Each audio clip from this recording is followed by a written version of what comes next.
மீன்பிடி தொழிலுக்கு சென்று அந்தமானில் சிக்கி தவிக்கும் தங்களது கணவர்களை மீட்டுத் தரக்கோரி நாகப்பட்டினம் கலெக்டர் அலுவலகத்தில் மனைவிகள் மனு கொடுத்துள்ளனர். நாகப்பட்டினம் சாமந்தான்பேட்டையைச் சேர்ந்த இந்துமதி மற்றும் சக்தி தேவி இவர்கள் தங்களது குழந்தைகளுடன் நாகப்பட்டினம் ஆட்சியர் அலுவலகம் வந்து ஆட்சியர் பிரவீன்குமாரை சந்தித்து மனு கொடுத்தனர். மீன்பிடி தொழில் பாக்குறாங்க எங்க வீட்டுக்காரவங்க.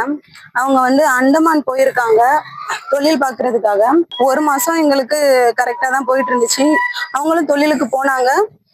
அதுக்கான ஊதியம் எங்களுக்கு கிடைச்சது.